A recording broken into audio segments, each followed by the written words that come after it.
Sanctus, Sanctus, Sanctus Dominus Deus Sabaoth. Bapak, Ibu, dan saudara-saudariku yang terkasih dalam Tuhan kita Yesus Kristus, salam sejahtera untuk kita semua. Berkat Allah yang Maha Kuasa senantiasa menyertai kita. Hari Minggu tanggal 2 Februari tahun 2025 adalah pesta Yesus dipersembahkan di Kanisa. Setelah 40 hari merayakan pesta kelahiran Tuhan kita Yesus Kristus, pada hari ini kita memperingati peristiwa Yesus dipersembahkan kepada Allah di Kanisa Yerusalem. Peristiwa ini terjadi sesuai dengan tuntutan hukum Taurat Musa bahwa setiap anak laki-laki sulung harus dikuduskan bagi Allah pada hari ke-40. Demikian Yusuf dan Maria menepati hukum itu. Mereka pun membawa persembahan yang diharuskan seturut adat Yahudi. Mereka memberi teladan bagi kita dalam hal ketaatan pada hukum, baik hukum Tuhan, hukum gereja maupun hukum negara. Sesungguhnya peristiwa Yesus dipersembahkan di Kanisa bukanlah peristiwa biasa, karena hal ini adalah suatu peristiwa keselamatan karena terjadi atas pribadi Putra Allah sendiri yang akan menentukan sejarah dunia. Dua orang saleh yang ada di bait Allah, yaitu Simeon dan Hana, atas dorongan Roh Kudus, mampu mengenal Sang Mesias dalam diri Yesus. Demikian pula kita sekarang dikumpulkan oleh Roh Kudus. Kita pergi ke rumah Allah dengan tujuan untuk menyambut Kristus.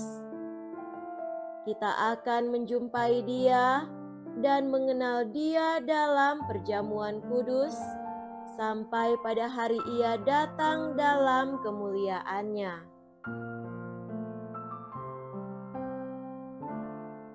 Marilah kita mendengarkan dan merenungkan bacaan-bacaan kitab suci. Dalam nama Bapa dan Putra dan Roh Kudus. Amin. Bacaan pertama dari Nubuat Maleaki bab 3 ayat 1 sampai 4. Beginilah firman Tuhan semesta alam. Lihat, aku menyuruh utusanku supaya ia mempersiapkan jalan di hadapanku. Tuhan yang kamu cari itu dengan mendadak akan masuk ke dalam bait-Nya. Malaikat perjanjian yang kamu kehendaki itu, sesungguhnya ia datang. Siapakah yang dapat tetap berdiri apabila ia menampakkan diri? Sebab ia laksana api tukang pemurni logam, dan seperti sabun tukang penatu. Ia akan duduk seperti orang yang memurnikan perak, dan ia mentahirkan orang Lewi, menyucikan mereka seperti emas dan seperti perak, supaya mereka menjadi orang-orang yang mempersembahkan kurban yang benar kepada Tuhan. Maka persembahan Yehuda dan Yerusalem akan menyenangkan hati Tuhan seperti pada hari-hari dahulu kala, dan seperti tahun-tahun yang sudah-sudah. Demikianlah sabda Tuhan. Syukur kepada Allah.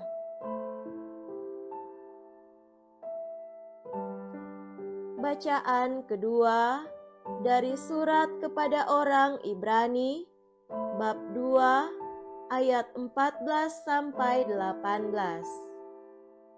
Saudara-saudara, orang-orang yang dipercayakan Allah kepada Yesus adalah anak-anak dari darah dan daging. Maka Yesus menjadi sama dengan mereka dan mendapat bagian dalam keadaan mereka, supaya oleh kematiannya ia memusnahkan iblis yang berkuasa atas maut. Dan supaya dengan jalan demikian ia membebaskan mereka yang seumur hidupnya berada dalam perhambaan oleh karena takutnya kepada maut. Sebab sesungguhnya bukan malaikat-malaikat yang ia kasihani, tetapi keturunan Abraham. Itulah sebabnya dalam segala hal Yesus harus disamakan dengan saudara-saudaranya, supaya ia menjadi imam agung yang menaruh belas kasihan, yang setia kepada Allah untuk mendamaikan dosa seluruh bangsa. Karena ia sendiri telah menderita karena pencobaan, maka ia dapat menolong mereka yang dicobai. Demikianlah sabda Tuhan. Syukur kepada Allah. Semoga Tuhan beserta kita sekarang dan selama-lamanya. Inilah Injil suci menurut Santo Lukas. Dimuliakanlah Tuhan. Injil Lukas bab 2 ayat 22 sampai 40. Ketika tiba waktu pentahiran, menurut hukum Musa, Maria dan Yusuf membawa Yesus ke Yerusalem untuk menyerahkan Dia kepada Tuhan, seperti ada tertulis dalam hukum Tuhan. Semua anak laki-laki sulung harus dikuduskan bagi Allah. Juga mereka datang untuk mempersembahkan kurban menurut apa yang difirmankan dalam hukum Tuhan, yaitu sepasang burung tekukur atau 2 ekor anak burung merpati. Di Yerusalem ada seorang bernama Simeon. Ia seorang yang benar dan saleh hidupnya, yang menantikan penghiburan bagi Israel. Roh Kudus ada di atasnya, dan kepadanya telah dinyatakan oleh Roh Kudus bahwa ia tidak akan mati sebelum melihat Mesias, yaitu Dia yang diurapi Tuhan. Atas dorongan Roh Kudus, Simeon datang ke bait Allah. Ketika anak Yesus dibawa masuk oleh orang tuanya untuk melakukan kepadanya apa yang ditentukan hukum Taurat, Simeon menyambut anak Yesus dan menatangnya sambil memuji Allah, katanya, "Sekarang Tuhan, biarkanlah hamba-Mu ini pergi dalam damai sejahtera sesuai dengan firman-Mu, sebab mataku telah melihat keselamatan yang daripadamu, yang telah Engkau sediakan di hadapan segala bangsa, yaitu terang yang menjadi pernyataan bagi bangsa-bangsa lain dan menjadi kemuliaan bagi umat-Mu Israel."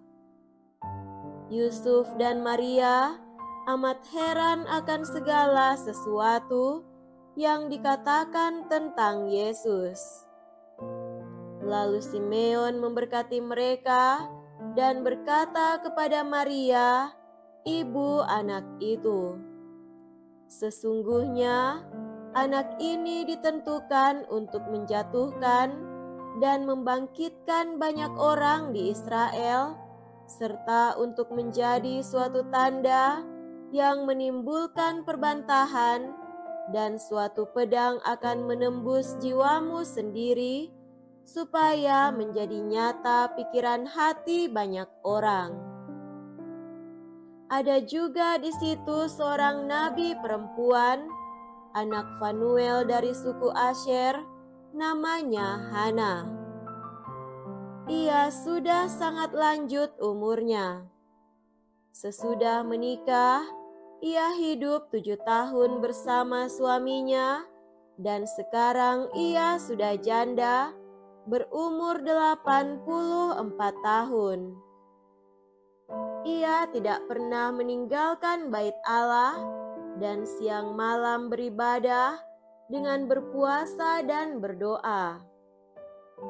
Pada saat Yesus dipersembahkan di bait Allah, Hana pun datang ke bait Allah dan bersyukur kepada Allah serta berbicara tentang Yesus kepada semua orang yang menantikan kelepasan untuk Yerusalem.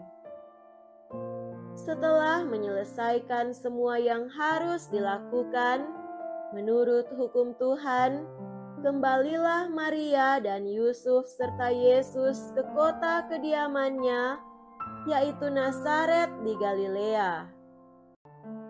Anak itu bertambah besar dan menjadi kuat, penuh hikmat, dan kasih karunia Allah ada padanya. Demikianlah sabda Tuhan. Terpujilah Kristus.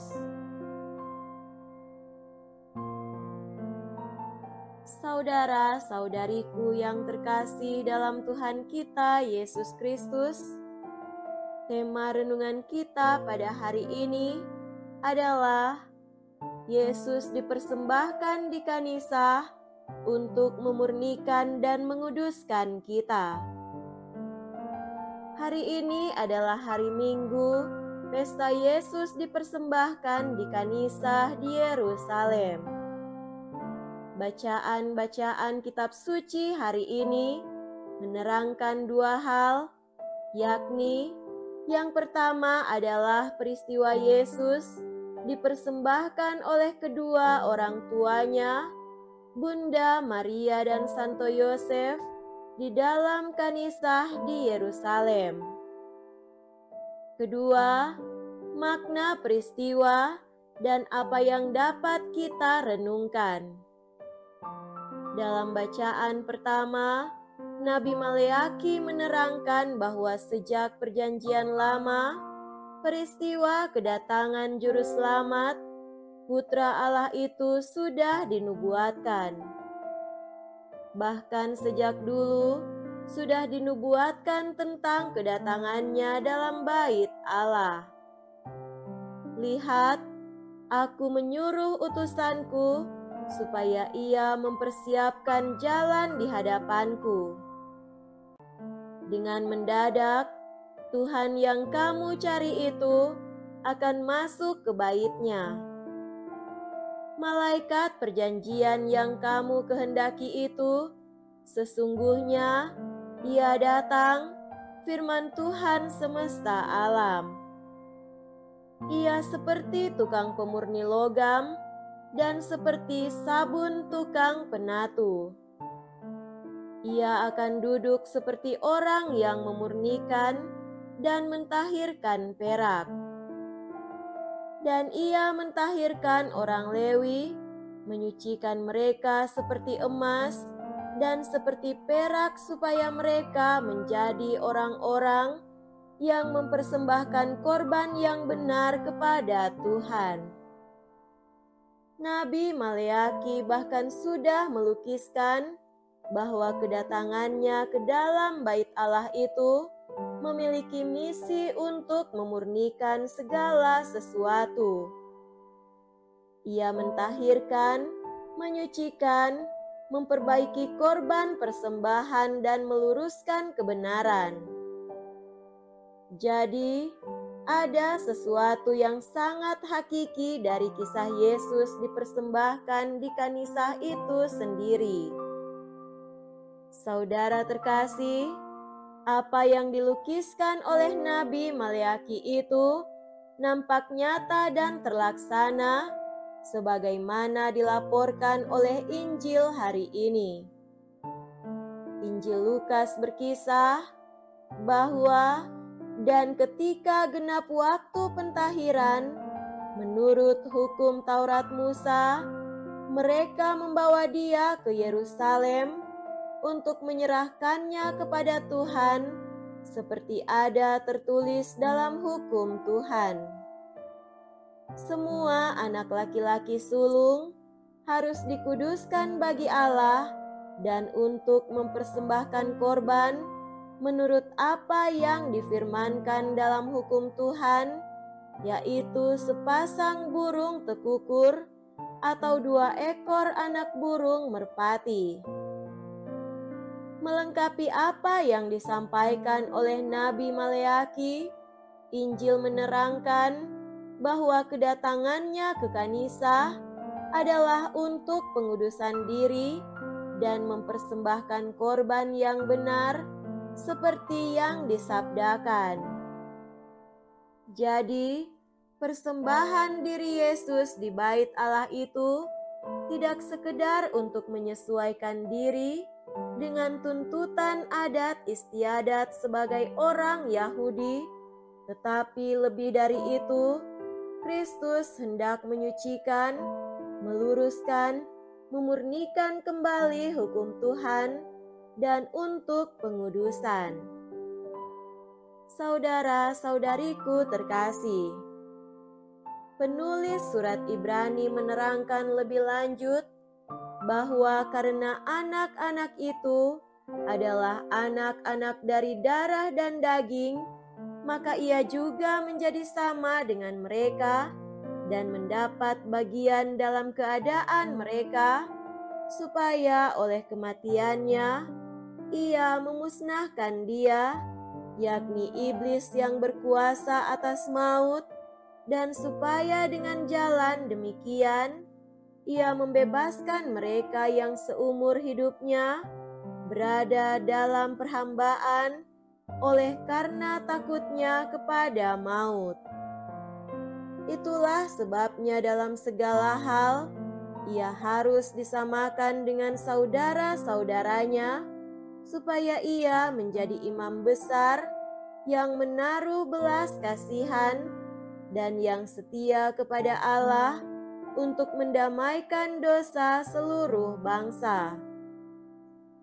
Jadi, tindakan Yesus dipersembahkan di bait Allah adalah untuk memasuki kehidupan manusia yang fana ini dan turut mati kelak bersama mereka, supaya ia mengalahkan maut, taat pada Bapa, dan untuk menghapus dosa umat manusia. Dengan demikian, dari kisah Yesus dipersembahkan di bait Allah ini, pertama kita semua wajib mensyukurinya, karena dengan itu kita semua dimurnikan, disucikan kembali, ditahirkan, dikuduskan kembali bagi Allah. Lebih dari itu, maut dikalahkan demi keselamatan kita. Kedua, dengan peristiwa di bait Allah ini, kita semua diajak untuk terus-menerus menyucikan dan memurnikan diri kita, meneladani Yesus Kristus. Semoga demikian. Amin. Dalam nama Bapa dan Putra dan Roh Kudus. Amin.